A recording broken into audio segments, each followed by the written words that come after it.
کیا بددیانتی اور کرپشن کے ناسور کا خاتمہ مروجہ جمہوری نظام میں ممکن ہے جس کی جڑیں استحصال اور بددیانتی سے حاصل کردہ سرمائے سے توانائی لیتی ہوں؟ یہ نظام انتہائی خوبصورت اور جاذب نظر بھی ہو جائے تو چہرے پر اگنے والے کیل محاسوں جیسی کرپشن اور بددیانتی کو دور کر کے خود کو خوبصورت بنا لیتا ہے، لیکن اس کا پورا جسم کرپشن اور استحصال کے ناسور کی گلٹیوں سے بھرا رہتا ہے، اور اس کی رگوں میں جو خون دوڑ رہا ہوتا ہے وہ بددیانتی کے خلیوں سے بھرپور ہوتا ہے۔ جس نظام کے بنیادی ستون یعنی ممبران اسمبلی اگر دیانت کے ساتھ اپنے الیکشن پر ہونے والے اخراجات کا حساب مرتب کریں تو ان کے پاس موجودہ آمدن کے ذرائع سے ایسے اخراجات کا کوئی جواز موجود نہیں ہوتا۔ ایسے جمہوری نظام میں آپ کسی بددیانت شخص کا گریبان تھام کر یہ سوال کیسے کر سکتے ہیں کہ تم نے 1 کروڑ کی گھڑی باندھی ہوئی ہے، جس 3 کروڑ کی گاڑی میں تم اسمبلی آئے ہو،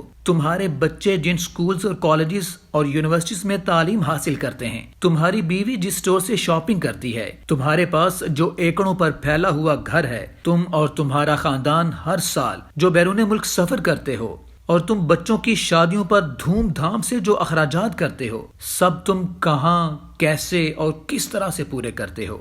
آپ ہرگز سوال نہیں کر سکتے، کسی سے بھی نہیں کر سکتے، سیاستدان، جرنیل، صحافی، کسی سے بھی نہیں۔ اگر آپ یہ سوال کریں گے تو وہ منہ پھاڑ کر کہیں گے کہ تم ثابت کرو کہ ہم نے یہ پیسہ کرپشن سے کمایا ہے۔ جیسے ہی کوئی یہ سوال کرے گا، تمام طبقات برساتی مینڈکوں کی طرح ایک ساتھ یہ راگ الاپنے میں سیاستدان کے ہم نوا ہو جائیں گے۔ اس قدر تمسخر اور تضحیک سے ہر سیاستدان، بلکہ اب تو ہر تجزیہ نگار بھی یہ فقرہ بولتا ہے، بھلا آمدن سے زائد اثاثے بھی کوئی کیس ہے؟ لیکن حقیقت یہ ہے کہ اگر کسی بھی ملک سے بددیانتی اور کرپشن کے ناسور کا خاتمہ کرنا ہے تو صرف یہی ایک کیس ہو سکتا ہے۔ بددیانتی اور کرپشن کے جرم کی واحد ایک نشانی باقی رہتی ہے، ورنہ دنیا کے ہر جمہوری نظام پر مسلط کرپشن مافیا اپنی کرپشن کا کوئی نشان تک نہیں چھوڑتا۔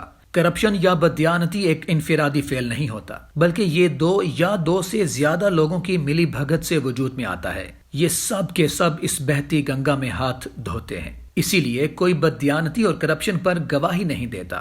اگر کوئی جرت کر کے یہ کام کر بھی گزرے تو وہ ثبوت فراہم نہیں کر پاتا۔ کیا کسی دفتر میں خاموشی سے دی جانے والی رشوت یا بیرون ملک جمع کروائی جانے والی کمیشن کا کوئی ثبوت ہوتا ہے؟ نہ رسید، نہ تصویر۔ ادھر سرمایہ دیا، ادھر غائب۔ اس پورے نظام کو بنایا ہی اس طرح گیا ہے کہ کوئی ڈھونڈے سے بھی بددیانتی کا سراغ نہ لگا سکے۔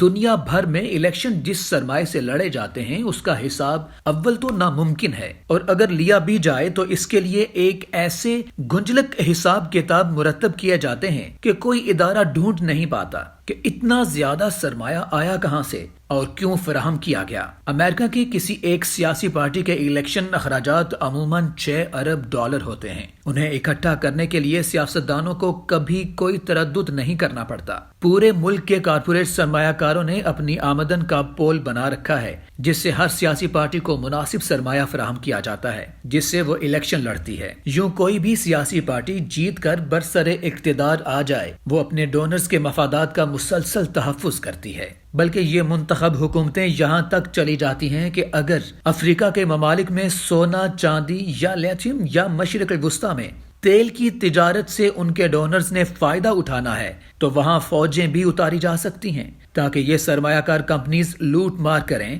اور اپنی اس آمدن سے اگلے الیکشن کے لیے اس بددیانت نظام کی جڑوں کے لیے اس استحصالی حرام کی کمائی کا گندا پانی مہیا کریں۔ ایسا صرف امریکہ اور یورپ میں نہیں، ہندوستان جیسے غربت زدہ معاشرے میں بھی ہوتا ہے، اور پاکستان جیسے بے یقین اور ہر دم بدلتے نظام والے ملک میں بھی ہوتا ہے۔ یہاں کا کارپوریٹ سرمایہ دار بھی باہم میل جول سے مذہبی، سیکولر، جمہوری اور فاشسٹ ہر طرح کی سیاسی پارٹی میں سرمایہ کاری کرتا ہے، ان کے لیڈرز کے خرچے اٹھاتا ہے، ان کی پارٹی سرگرمیوں کے لیے سرمایہ فراہم کرتا ہے، اور ان کے الیکشنز کی مہمات کو اپنے پیسوں سے رنگین بناتا ہے۔ امریکہ اور یورپ میں تو پھر بھی حساب کتاب برابر کر لیا جاتا ہے۔ عوام اور انتظامیہ کی آنکھوں میں دھول جھونکنے کے لیے پارٹی اخراجات دکھائے جاتے ہیں، لیکن اگر پاکستان میں کسی سیاسی پارٹی کے سال بھر کے اخراجات کی ایماندارانہ فہرست مرتب کی جائے تو اسے اس کا حساب دینا مشکل ہو جائے۔ لیڈروں کے دورے، جلسے، دفاتر، گاڑیاں،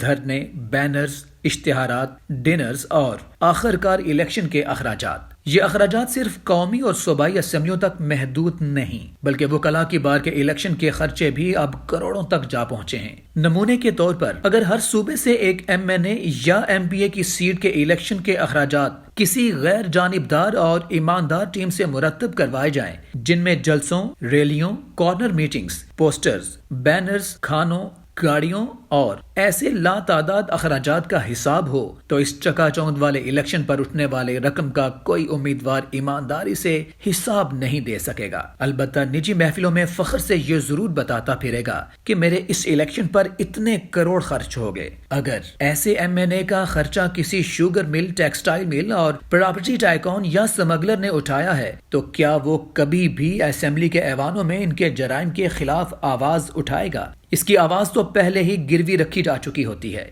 یہ صرف پاکستان کا قصہ نہیں ہے۔ امریکہ کی اس وقت GDP 21,000 ارب ڈالر ہے، جبکہ امریکہ پر قومی قرضہ 19,000 ارب ڈالر ہے۔ ایک اندازے کے مطابق امریکی کمپنیز نے تقریباً 35,000 ارب ڈالر امریکہ سے چھپا کر آف شور کمپنیز میں رکھا ہوا ہے، جس کا وہ اگر ٹیکس ہی ادا کریں تو 2,500 ارب ڈالر سالانہ بنتا ہے۔ چونکہ یہ سرمایہ دار الیکشنز کا خرچہ اٹھاتے ہیں، یہی وجہ ہے کہ کبھی کوئی ممبر کانگریس اس سرمایہ کی واپسی کے لیے آواز نہیں اٹھاتا۔ یہ ٹیکس چوری کی واردات صرف جمہوری استحصالی نظام میں ہی ممکن ہے، کیونکہ اسی چوری سے حاصل کردہ سرمایہ سے ہی تو پورا سیاسی نظام چلتا ہے۔ ایران کا اسلامی انقلاب آیا تو ہر گلی کے نکڑ پر میز کرسی لگا کر پاسداران کا ایک شخص بیٹھ گیا اور اس نے وہاں آباد لوگوں سے صرف ایک سوال کیا: آپ کا جو یہ گھر، جائیداد، کاروبار، زیور اور بینک بیلنس ہے، اس کا ذریعہ آمدن بتا دو۔